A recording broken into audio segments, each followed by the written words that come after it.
All right, so let me just jump right into it. So thank you, Mayor, and good morning, everyone. It's good to be with you today to update on the work that's been done to date on the COVID response and recovery and provide a preview of where we go from here. Also looking forward to getting your ideas either today or later, and certainly I appreciate the ones that you've sent me already at this point. So next slide, please. As you can imagine, we have quite a broad spectrum of activities ongoing, or mosaic, as we used to say after Hurricane Harvey. For orientation, this is an outline of what I'm going to go through in today's presentation. It's probably best just to let me run through all the slides first, and then we can do all the questions and comments at the end. COVID clearly started as a health crisis and quickly became a global economic crisis, as you all know too well. For setting the scene, let me just briefly touch on each, health and economy, in the context of Houston. Next slide, please. So first on the health side, I'm sure everyone gets their own daily download of where we are, and you have your own opinions about what you see and hear.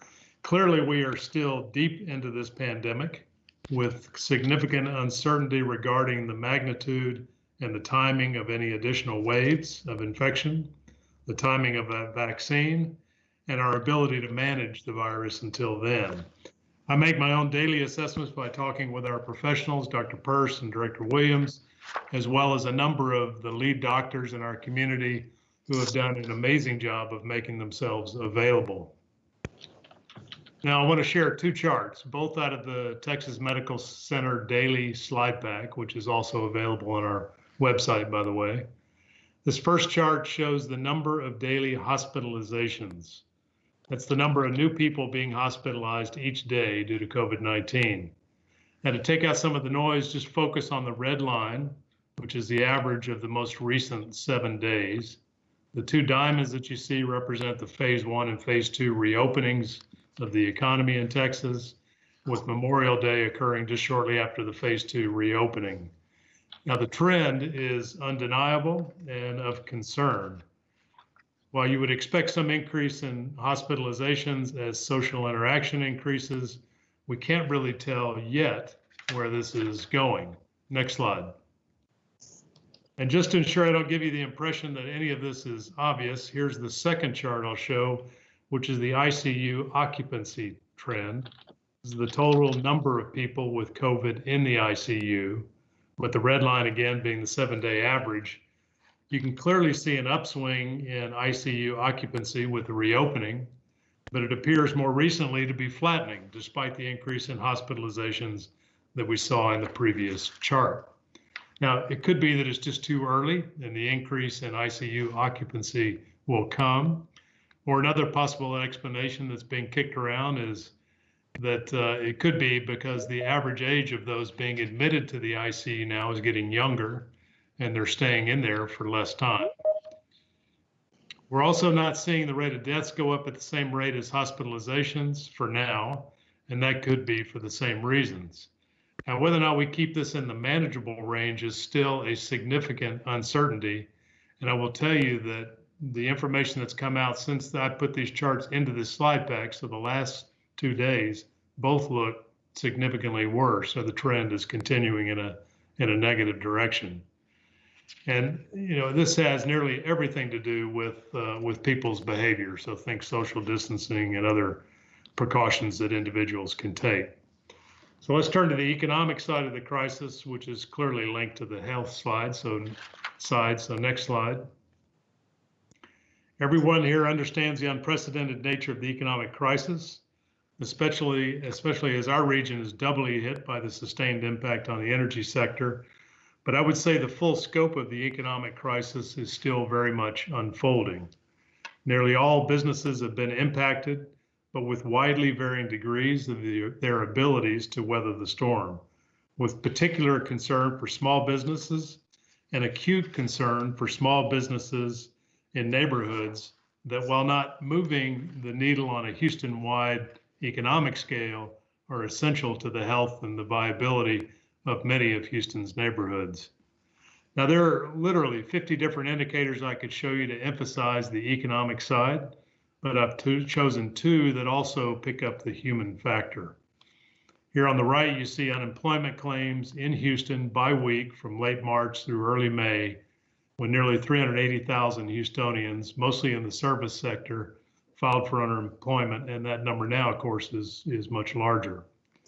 And on the left, you see the number of 211 calls where requests for food, rent, utility, and job assistance are double the normal rate. So bottom line is there's a tremendous amount of pain out there, and many of our recovery programs are designed to do what the city can to assist. So the next slide. The recovery work is largely about setting priorities and allocating resources. It's important to have guiding principles, and in this case, they've made a big difference in our choices. The guiding principles you see here from the mayor are self-explanatory, but also worth highlighting. Public health is clearly at the top, and you will see in a moment that this segment has and will continue to receive a majority of the financial resources.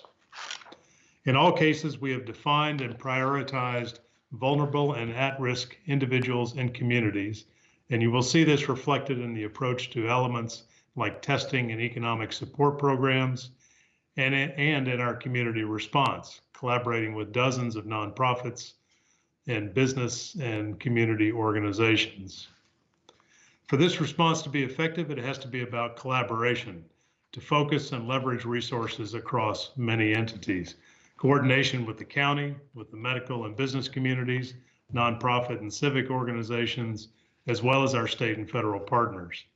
I'm actually very proud of how this piece is going, and I think it speaks to the point that the virus has impacted nearly every part of our economy and society, and it's bringing us together in the recovery. Now, finally, on principles, resiliency is key. And this is all about raising the bar for our city and its investments of both effort and money to ensure we're doing so in a way that continually improves the ability of our city to respond to future events. And you'll see examples in a bit of how this applies to the recovery. Next slide, please. I want to cover testing and contact tracing in more detail, but first a reminder from this simple picture. As I recently said, the bad news about COVID is that until a vaccine exists, the toolkit to deal with it is very small. The good news is that the toolkit is very clear and is very doable. Testing to know where we are, contact tracing to help contain the spread, and individual behavior, perhaps being the simplest and most important, and yet our biggest gap. Physical distancing, mask wearing, and sanitizing are the primary way to successfully enable our economy to gain speed. And we, all of us, cannot tire of giving this message and we all need to look for more effective ways to get it across. Behavior in this case will have economic impact that we will have to live with for a very long time. So let's go to the next slide and turn to testing. One of the first priorities, as soon as the supply chain would allow, was to shift the testing program to a strategy of more sites, strategically placed, to ensure that we were getting testing to the most vulnerable and at risk in our city. The Houston Health Department has done a great job here. We've seen a dramatic expansion from a couple of fixed sites to tens of sites by the end of May. And you can see the current state in the map on the right-hand side of this slide, where we've also identified the council districts. Now, the most vulnerable areas were identified through a combination of syndromic surveillance data from the CDC, epidemiology databases, socioeconomic factors, and key information from UT Health. In other words, getting testing to the areas with the most need, and in many cases, with the least access. Importantly, in addition to accessibility, the city sites are free of charge, and we use a combination of fixed drive and walk-up sites, mobile units to reach areas quickly and supplement fixed sites, and strike teams for high-risk facilities like nursing homes and long-term care facilities. Now, this has been accomplished in conjunction with our federal and state and private medical partners, to whom we are very appreciative. Now that we have sites strategically placed, we are able to move to stage 2 of implementation, which is using testing data not just to inform individuals, but to drive our epidemiological response. Let's go to the next slide. Now, here's an example of what I mean by stage 2 of testing. Now, what you see in these pictures, and you don't need to be able to read them, just look at the overall impression, is a map of the city showing a weekly view of positivity rates, the percent of tests taken in that area that are positive, and it's presented by zip code in this case. The first snapshot on the left is from the 1st of June, and the second on the right from the 9th of June. The darker the blue, the higher the positivity rate. The disease trajectory and its manifestation is dynamic, and you can see that here. It's also not hard to see that this then provides a guide for the health department and the response team for everything from increasing testing by directing mobile units to those areas to an intensified communication strategy to impact individual behavior in those neighborhoods. In other words, data that can drive action. Let's go to the next slide. Contact tracing is a well-established practice in the health department. They've been doing it for over 100 years, literally. In the context of COVID, the goal is to ensure that each person that tests positive is contacted within 24 hours to start the process. And that's 24 hours after the health department is notified of a positive test. Now, to get to this point, the health department is quickly expanding its capacity. Initially, back in mid-May, the department had about 120 tracers, mostly through redeployment of people from other city jobs. Expansion is in progress, and the immediate goal is to get to a total of 300 contact tracers. Over 90 have been brought on board already, also providing much needed jobs to the community, by the way. A contact tracing center has been established in the George R. Brown. It may seem counterintuitive that we're grouping a bunch of people together, but you'll have to trust me that it's designed to ensure proper distancing while simultaneously allowing us to be confident that IT systems and people's privacy can be properly protected. Next slide. This flow chart, which I will also ask you not to try to read, describes the process and has some initial metrics on the thousands of contacts that have already been made.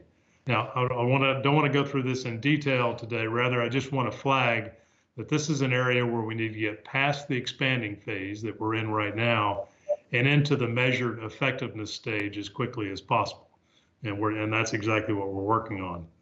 We already know that people are not necessarily comfortable with this process, meaning being contacted and sharing their contacts.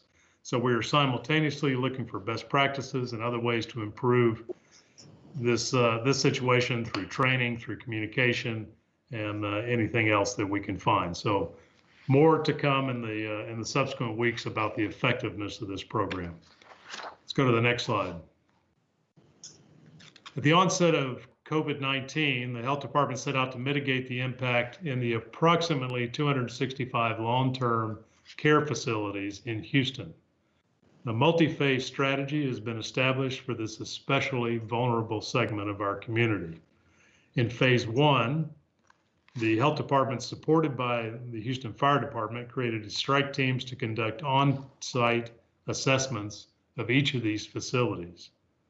By early May, the strike teams were able to successfully complete the 265 hazard assessments to flag problems and recommend improvements. In phase 2, I think you'll probably remember there was a state initiative to test all staff and residents in Houston's approximately 70 licensed nursing homes.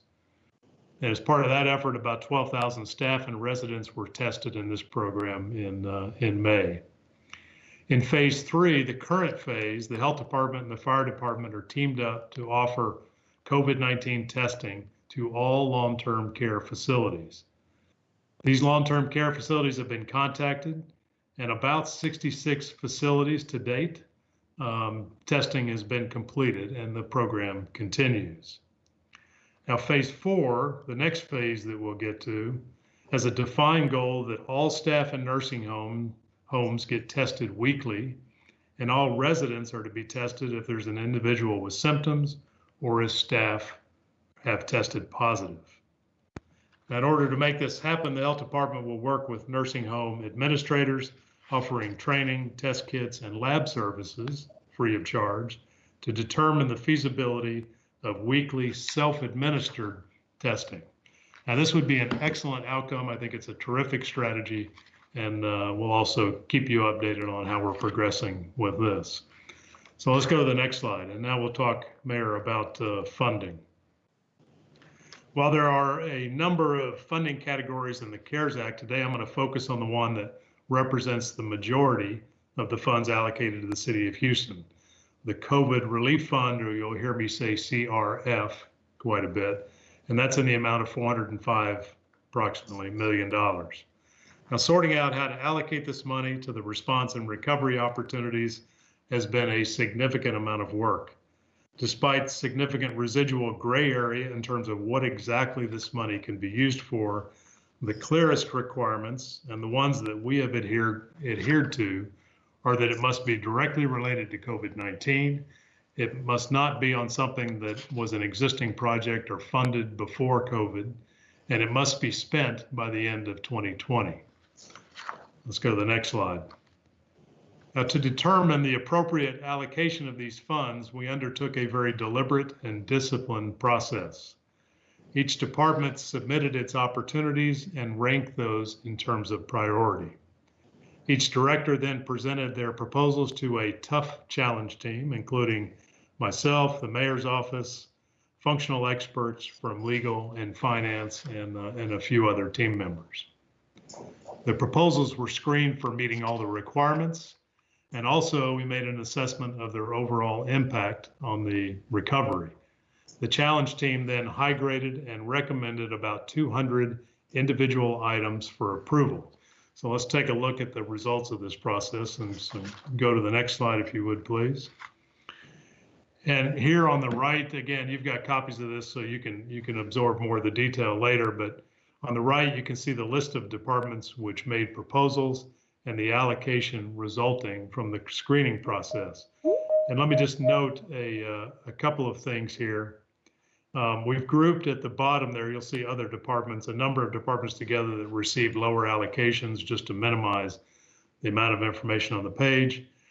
And also just note that several of our external programs are embedded in these department groupings. So think about the $15 million of rent relief, our homeless initiative, and others.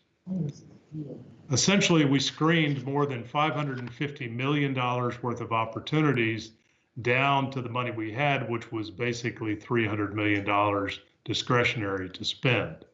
So reducing these requests by $250 million should tell you that this was not an easy process, and there are clearly some regrets below the line or not funded. To the $300 million in supported expenditures, to that we need to add the $60 million in redeployment cost. Those are the payroll costs associated with people which were moved to COVID-related roles as part of the initial response across all departments. Need to add a $15 million small business program, which I'll come back to here in a minute. And importantly, we retained a contingency of these funds of about $35 million for unforeseen developments, which almost undoubtedly will occur. Now, the approved projects were reviewed by the mayor. They were adjusted where necessary, and we're now moving forward through the funding process. So now I can tell you that the conversation with the city directors and departments shifts immediately to execution. How quickly can we get this done?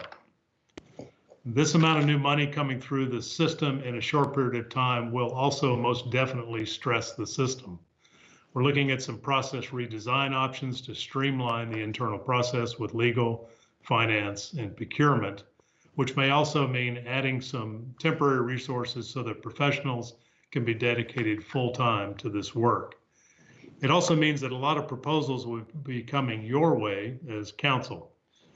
This will be, of course, your opportunity to see the work in more detail, and I and the team very much appreciate your help in keeping these proposals moving as they come through. We'll also be setting up a tracking system to gauge the pace of these expenditures, to reallocate money where appropriate, and to allocate the contingency funds over time. And we will, of course, keep you in the loop on that and solicit your input as that develops.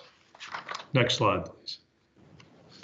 Now, the CRF is not the only source of funds for the city. Here you can see the federal agencies that have notified the City of Houston of potential grant awards or other funding sources resulting from the CARES Act.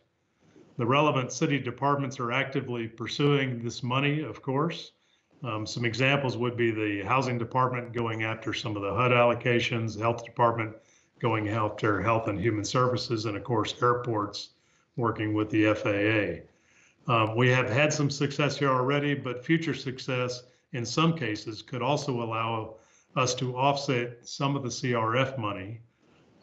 Example of that would be if the Health Department is able to get some money that can be used for testing from Health and Human Services, then we could reallocate that CRF money to something else.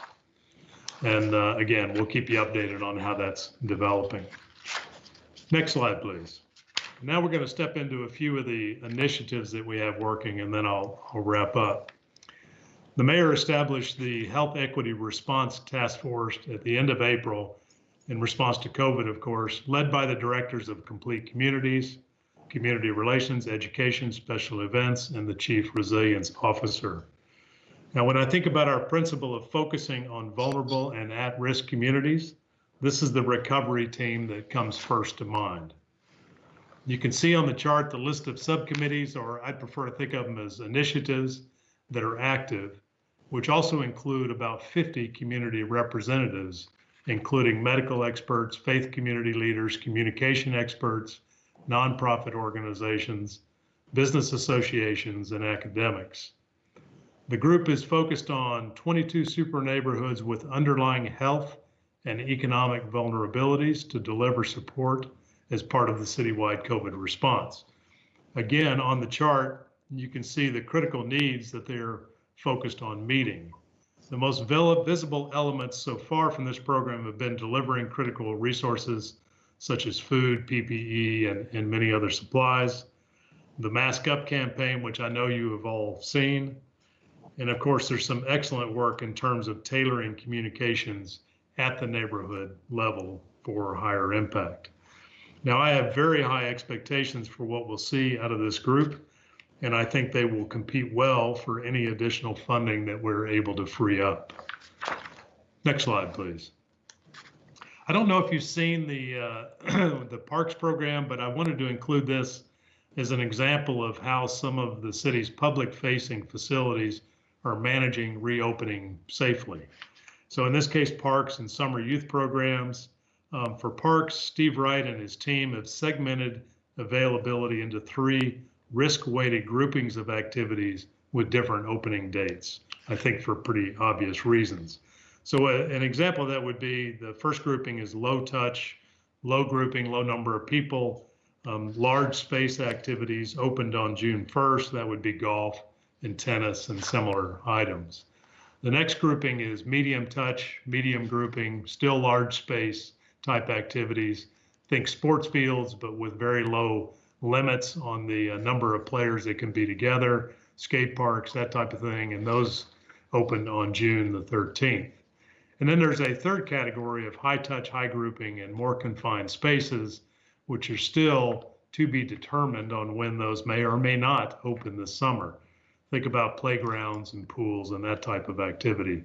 So I think, again, it's representative of what's happening across the city, a very smart way to open, very consistent with the mayor's messages on people taking the right precautions. He and his team have also been able, I think this is important, been able to support summer youth enrichment programs, which also started at the beginning of June, with significant modifications. So now this year, they're only having these programs go in large community centers where they can space everybody appropriately, rather than the 1 staff to 25 youth that you would normally have. They're now down to 1 to 8 to help enforce that distancing and keep everybody safe. It's reduced the number of kids that we have space for to about 2,000 versus a typical max of 3,000, but it gets a very important program going at a difficult time. Next slide. Another important initiative is the homeless programs. So the homeless population, of course, just like with seniors and people with pre-existing conditions, are one of the most at-risk groups when it comes to the virus. Most have underlying chronic health conditions and either live in high-density shelters or on the streets without easy access to sanitation resources. The chronically homeless, this is always startling to me, have a life expectancy of about 25 years less than the rest of us. And COVID-19, of course, only compounds this vulnerability. We're supporting our homeless population with a multi-dimensional program approach, utilizing the CRF funding that we talked about before, as well as HUD grant allocations, and providing access to timely testing, isolation support, increased shelter capacity, mental health crisis services, hygiene resources, and accelerated access to permanent housing through the city's flagship homeless initiative called The Way Home. Now, this work is not only critical to containing COVID-19, but it will help ensure this population has equal access to the services they need to stay as healthy as possible through this crisis. Next slide. I think this is also an important activity that my guess is you haven't heard about this. So in terms of thinking ahead and being prepared, for about a month now, we've been meeting once a week, doing some scenario work where we go through tabletop exercises for potential pandemic scenarios that could develop. We do this with, literally, in a call like this with the TMC, with the county, with CEDREC, with Harris Health, with the Greater Houston Partnership, and a McKinsey consulting team all together. In fact, last Friday, we worked through a scenario where we're seeing an increase in infection trends, very much like we are now, with a combined hurricane that hits Houston. Now, Mayor Turner and County Judge Hidalgo joined us for this session, which was quite good. As the old saying goes, it's not the plan, it's the planning. And I think what we are seeing the benefit of having all the people around the table who would be there in a real event. The result is that we're doing things now and developing a playbook to be prepared for cases that we have a reasonable probability of having to face. Next slide. Digital access or digital equity. When you think about the combination of an immediate need due to COVID and long-term resiliency, few examples are going to be as good as digital equity. Now let's focus on education for a second. And the situation that we're in, where so many kids are out of school due to the virus. Inequitable access to virtual learning capabilities further exacerbates inequalities, which in many cases, of course, already exist. On the other hand, connectivity and the associated tools and hardware that go along with it can address the short-term needs of kids having access to virtual learning. Now, once achieving this equitable connectivity, the long-term resilience elements associated with this are pretty clear. Better communications, access to telemedicine, bridging the learning gap, and the list goes on and on. So we would like to make digital equity a key element of this recovery. Now, we're currently sorting out how best to do this, but I believe it will look something like working closely with the other initiatives that are already out there. The state is working on this program as we speak, and supporting a local pilot, potentially covering a school district or two, leveraging the willingness of digital providers to work with us, along with some funding from the CRF contingency. I just wanted to flag it today, and as this develops, we'll be back with more details. Okay, next slide. I mentioned small business earlier, and this is another program that we are initiating. Our primary focus will be on small community businesses that are historically underinvested. And I'm going to repeat something I said earlier. Businesses which may not move the needle on a Houston-wide economic scale, but are essential to the health and viability of many of Houston's neighborhoods. Now, we're currently drafting a strategy to help these businesses address public health and safety, financial security, and technology access. And this is another one that I expect to be back relatively soon with a proposal. And we've reserved, if you remember back on the CRF funding piece, $15 million of that money to support this program. Next slide. Last week, we announced in conjunction with Harris County, the Housing Stabilization Task Force. Now, this is further to the City of Houston's $15 million rental assistance program, which we now know assisted about 12,500 households, but which was fully subscribed within 90 minutes of being made available, just indicative of the need that's out there. Harris County has announced that they're going to have a $30 million assistance program for similar activities. Now, as you can see from the slide there, a key focus is going to be on everything we can do to reduce evictions and keep people in homes. Now, this is a difficult 360-degree issue involving both tenants and landlords with financial stress on both sides. So we're pulling together a group of stakeholders to help identify near-term solutions while laying a foundation to address the longer-term systemic need to build a resilient housing ecosystem. We have been careful, and this is important to me, not to create false expectations here due to the limited financial resources. But part of what can be identified here is how best to allocate financial assistance in the event another federal allocation to the city and county become viable. I'd anticipate for the task force that's now getting put together, probably about a month until this group is ready to report out on its first recommendations. Next slide, and this is the very last piece. So I'm going to end on communication because it's such an important part of effectively dealing with this crisis and therefore deserves some special attention. We've been putting together the elements, getting them in place to step up our game, and you'll be seeing more results of that, I think, point forward each week. We brought in an individual to lead the recovery communications effort with the main charge to ensure messaging alignment across the city, to step up the quality, quantity, and materials of the messaging, to coordinate with the county, medical community, chambers, et cetera, for improved impact, and supporting efforts to tailor very localized specific communications for individual neighborhoods delivered by trusted members of those communities. Next slide. A key part of this is to have a one-stop shop website of resources and information. Now, this will also be the primary platform for us to feature the programs and initiatives that drive our COVID-19 response and recovery efforts. I expect the website to be live before the end of this week, but prior to launching, and this is directed at you specifically, prior to launching the site, I'd like to extend an invitation to each of you to provide resources and/or messaging material for us to display on the website.